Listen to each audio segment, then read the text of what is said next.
नमस्कार। Observations with experience के इस यूट्यूब चैनल पर आपका स्वागत है।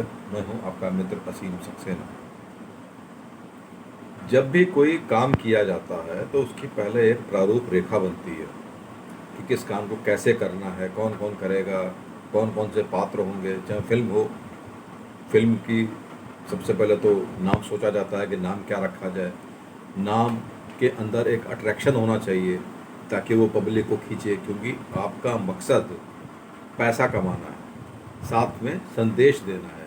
यानी left hand side should be equal to right hand side. यानी आपने संदेश दिया और उसके बदले में आपको इनकम आई।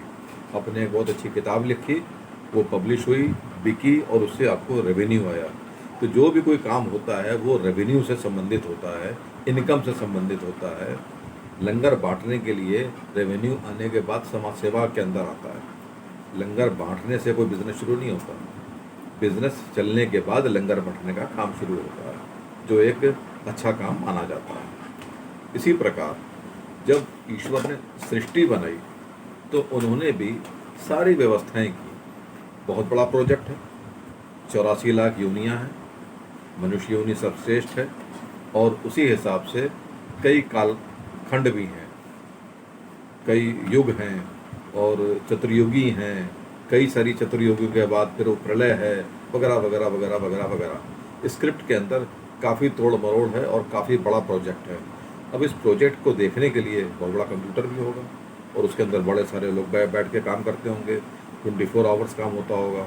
उनके यहाँ भी कॉल सेंटर जैसे लोग होते होंगे। हमारे यहाँ फ़ोन आते हैं, वहाँ SMS आते हैं और हमारे पास दिमाग में विचार आते हैं। तो सारे कहीं कहीं ना कहीं से कंट्रोल होते हैं। ऐसे में जब ईश्वर ने सृष्टि बनाई तो उन्होंने समुचित व्यवस्थाएं की, काम करने की, सुविधाएं देने की। पहाड़ बनाए, नदियाँ बनाई, वन बनाए, वर्षा ऋतु बनाई, तरह तरह की चीज़ें बनाई, फसलें बनाई। कोई तो ऐसा होगा ना जिसको पहले ही बताया गया होगा, जब बंदर से आदमी बना तो उजड़ रहा होगा। उजड़ से शिक्षित करने के लिए कभी ना कभी किसी न किसी रूप में ईश्वर आए होंगे और उन्होंने ज्ञान दिया होगा और ज्ञान दे के चुपचाप गायब हो गए होंगे। तब इतना ध्यान भी नहीं होता वो कौन आदमी आया था बताने के लिए। हो सकता है ये सब कहीं ना कहीं हो लिखा हुआ हो, जब वक्त आएगा तो वो भी हमको देखने को मिल जाएगा।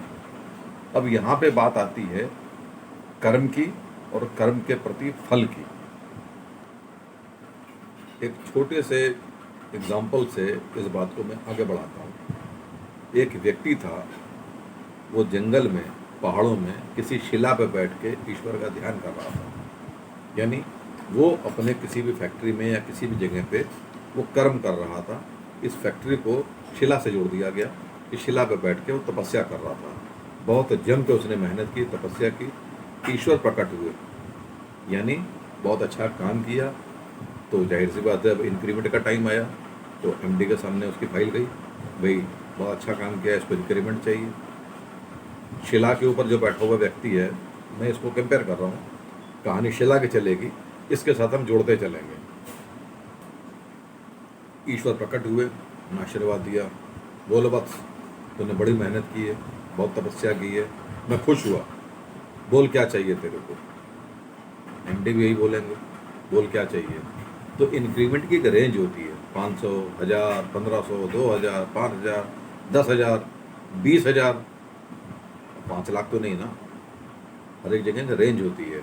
जो बहुत सीनियर लेवल पे होते हैं उनके बेनिफिट्स बढ़ जाते हैं। तो जिस मकान में रह रहे हैं उससे बड़ा मकान मिल जाएगा, किसी बड़े अच्छे एरिया में मिल जाएगा, उसका किराया ही 10 लाख रुपये महीना होगा, लेकिन सैलरी तो उसी ढंग से बढ़ती है। CTC बढ़ जाएगा, टैक्सेबल इनकम बढ़ जाएगी, वो सब कुछ ठीक है।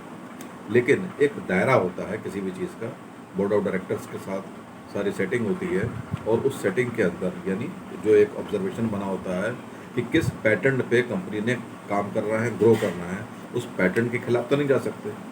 थोड़ी बहुत पावर होगी लेकिन वो हमेशा नहीं होती है, एक बार के लिए होती है कि इसको एक बार आपने माफ़ कर दिया, एक बार आपने इसको इंक्रीमेंट दे दी, एक बार आपने इसको बढ़ोतरी दे दी, लेकिन फॉर एवर हमेशा के लिए नहीं होती है। बहुत ज़्यादा होगा तो उसको डायरेक्टर बना लो भाई, सीधी सीधी बात है। वैसे ही भगवान ने उससे पूछा कि बता भाई तेरे को क्या चाहिए। तो उसने ये बोला कि जो मैंने बहुत मेहनत की है, मुझको ब्याज सहित मेरे मेहनत का फल चाहिए।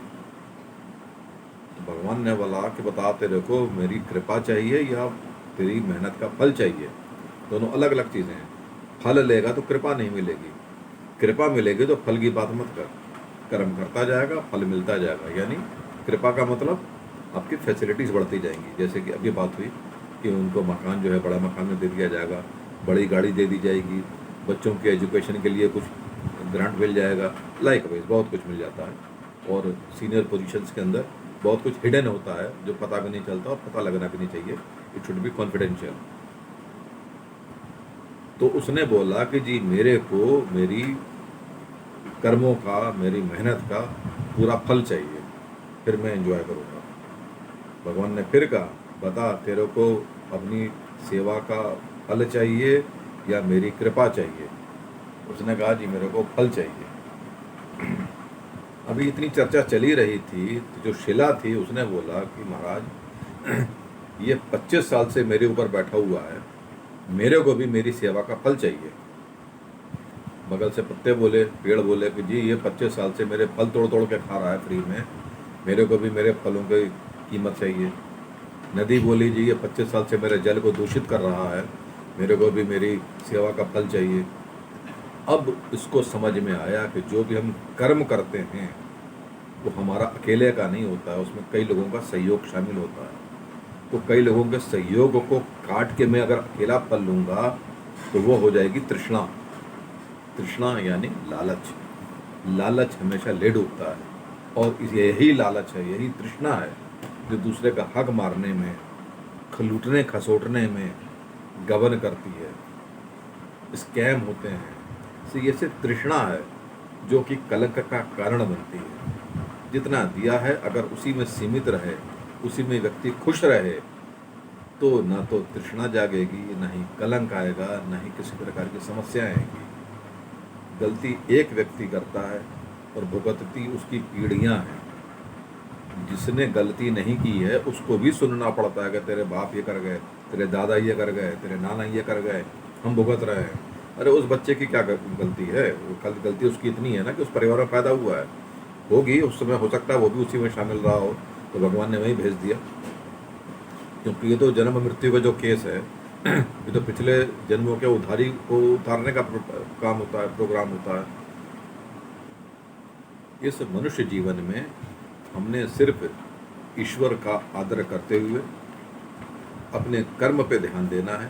गीता के अंदर भी भगवान श्री कृष्ण ने यही बोला है कि तू कर्म कर, फल की चिंता छोड़ दे। तू फलों के पीछे भागता है तो तेरी तृष्णा जागती है, तेरा लालच जागता है, और तू अपने कर्म से विमुख हो जाता है। तू सिर्फ चिड़िया की आंख दे, अगल बगल का मत दे। तू अपने सिर्फ कर्म पे फोकस कर कि तेरे को करना क्या है, जो करना है सिर्फ उसी पे फोकस, 100% उसी पे फोकस। इसके अलावा जाएगा तो तू भटक जाएगा। तृष्णा है कि ये ले लूँ, ये ले लूँ, ये कर लूँ, वो कर लूँ। सिर्फ ये कर, बाकी काम मेरा है। मैंने तो प्रलोभन के लिए सारी चीज़ें जमा कर रखी हैं। और यही रीज़न है कि जो विश्व के महान वैज्ञानिक थे, विश्वामित्र जी, उनको मैडम मेनका ने खराब कर दिया। कहीं ना कहीं तृष्णा आई। तृष्णा से आप अपने फोकस से मिस हो जाते हैं और आपके टारगेट मिस हो जाता है और वो कलंक का कारण बन जाता है। तो बेहतर यही होगा कि कलंक से बचना है तो तृष्णा को छोड़ना होगा, और तृष्णा को छोड़ देंगे, कर्म पे आ जाएंगे, तो सारे के सारे सुख स्वतः ही अपने पास आ जाएंगे। हमने जो भी मिलता है उसी में ये मानना है कि जो मिल गया बहुत मिल गया, ईश्वर तेरी बहुत बहुत कृपा है, बस हमारे ऊपर अपनी कृपा बना कर रखना। बस कृपा बनेगी तो आने वाले जो दिक्कतें हैं वो हट जाएंगी। वो हट जाएंगी तो जितनी छोटी सी भी खुशी है वही बहुत बड़ी खुशी नज़र आएगी। तो हमने खुश रहना है। हमको क्या पता मतलब पंगे से पड़ना। भगवान आप पंगे से बचाओ, हमको उसी में खुश रहने दो। यही जीवन का सत्य है और इसी सत्य के अनुसार जीवन चलता है। तो हमने भी अपने आप को ईश्वर के चरणों में बांध के चलना है। यही हमारे जीवन की सदगति होती है। जितने दिन की सांसें हैं उतने दिन हम ईश्वर के ही कामों में काम हैं। इसके अलावा से हमारा कोई लेना देना नहीं है। यहाँ तक देखने के लिए बहुत बहुत शुक्रिया, बहुत बहुत धन्यवाद। आपका दिन शुभ हो। नमस्कार।